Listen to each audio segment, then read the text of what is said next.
Bienvenue dans le podcast de la Fée Résiliente.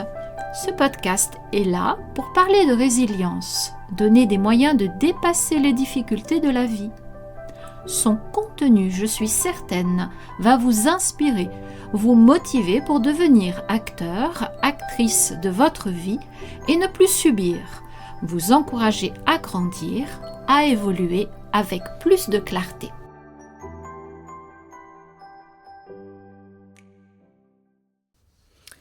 La peur est une expérience universelle. Elle surgit sans prévenir, s'impose au corps et à l'esprit et modifie notre manière de voir le monde. Lorsqu'une épreuve importante se présente, la peur devient souvent envahissante. Elle ne se contente pas d'exister en arrière-plan. Elle occupe tout l'espace intérieur. Elle capte l'attention, détourne l'énergie vitale et colore chaque pensée. La souffrance qui l'accompagne semble parfois insupportable, comme si elle devait durer éternellement. Hello, chers amis! Avant d'approfondir ce sujet sur la peur, je tiens à vous souhaiter une très belle année 2026. Qu'elle vous apporte le renouveau tant espéré et surtout qu'elle vous guide sur ce chemin, peut-être nouveau pour vous, le chemin vers la résilience. Cette voie ensoleillera votre vie, vous apportera plus de légèreté, de sérénité et de joie. À vous d'amorcer le premier pas, et celui-ci commence ici avec l'écoute du sujet que je développe aujourd'hui. Alors, pensez à vous abonner à ma chaîne et liker ce podcast. Chaque semaine, vous découvrirez un nouveau sujet pour cheminer vers la résilience. Je suis Sabine, la Fée Résiliente. Ayant moi-même fait preuve d'une grande résilience tout au long de ma vie, aujourd'hui, je mets mes outils au service des autres. J'accompagne chaque personne vers la résilience et aide chacun d'entre vous à trouver une manière d'évoluer et de traverser les difficultés de la vie. Vous trouverez en barre de description un lien vers mon agenda en ligne pour prendre un premier rendez-vous téléphonique totalement gratuit. Nous évoquerons ensemble votre problème, vos souhaits et verrons comment procéder suivant vos disponibilités temporelles et matérielles. Avec bienveillance, je vous guiderai pas à pas vers une vie plus apaisée. Alors, revenons à notre sujet du jour. Face à certaines situations, nous découvrons notre impuissance.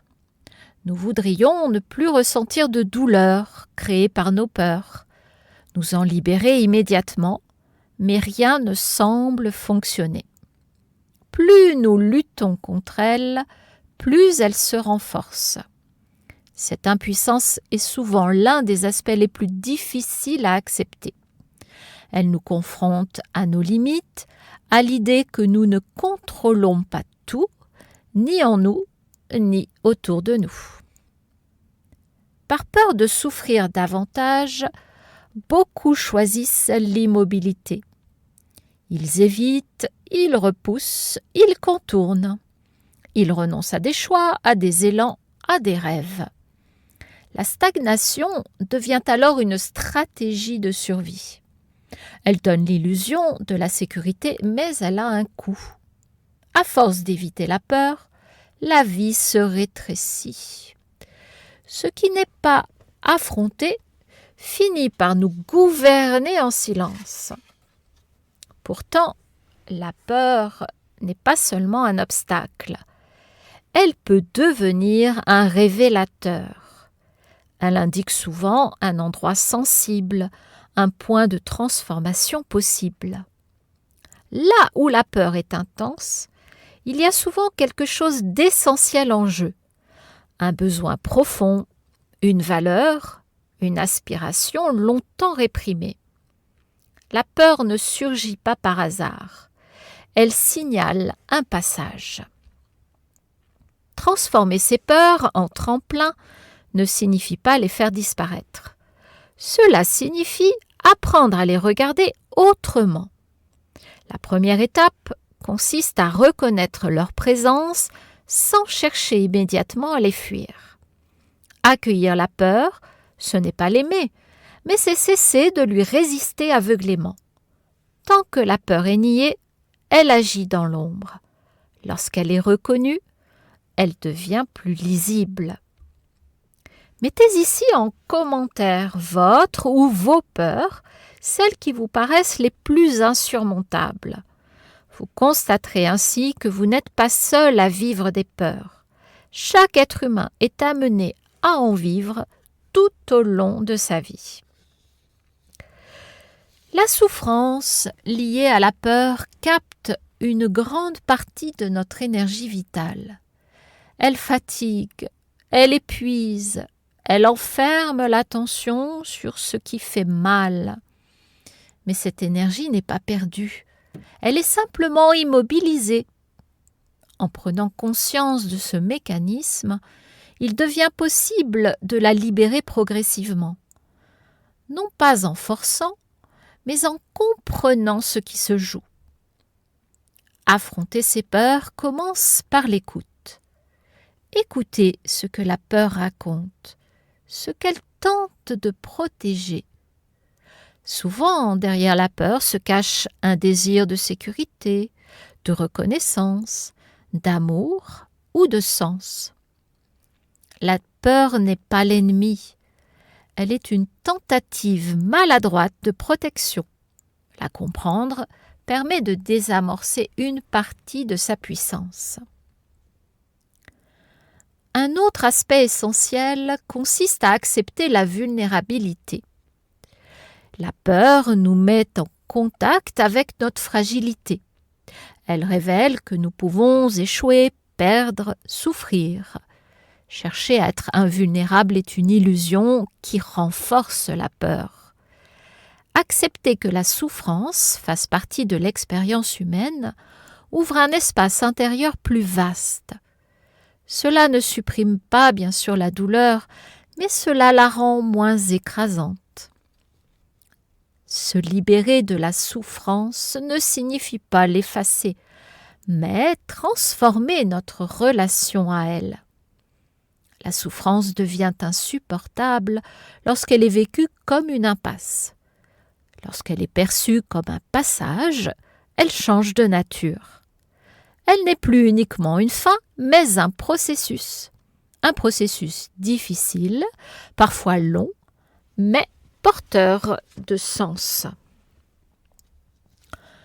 Le mouvement est fondamental. Même un pas minuscule face à la peur est un acte de transformation.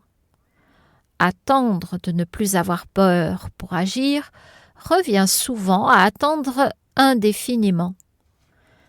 L'action ne suit pas toujours la disparition de la peur. Parfois, c'est l'action qui permet à la peur de se transformer. Agir malgré la peur redonne un sentiment de puissance intérieure. Il est également essentiel de ne pas rester seul face à ses peurs. Le partage, la parole, le soutien d'une personne extérieure peuvent alléger considérablement la charge émotionnelle. Être entendu sans jugement permet de normaliser ce que l'on ressent. Cela rappelle que la peur n'est pas une anomalie, mais une expérience humaine commune. Transformer ses peurs en tremplin, c'est accepter de traverser l'inconfort pour accéder à une vie plus alignée. Chaque peur affrontée élargit le champ du possible. Chaque épreuve traversée, même imparfaitement, renforce la confiance en sa capacité à faire face. Ce n'est pas l'absence de peur qui rend libre, mais la capacité à avancer avec elle. Avec le temps, la peur change de visage. Elle ne disparaît pas complètement, mais elle perd son pouvoir paralysant. Elle devient un signal plutôt qu'un mur. La souffrance, elle aussi, se transforme. Elle laisse des traces, mais aussi une profondeur nouvelle, une compréhension plus fine de soi et de la vie. Ainsi, ce qui semblait être un obstacle insurmontable peut devenir un point d'appui. La peur, lorsqu'elle est accueillie, comprise et traversée, devient un tremplin vers une existence plus consciente. Elle nous oblige à nous rencontrer réellement, à sortir de l'automatisme, à choisir la vie plutôt que l'évitement. Affronter ses peurs, c'est accepter de vivre pleinement avec ses risques et ses incertitudes.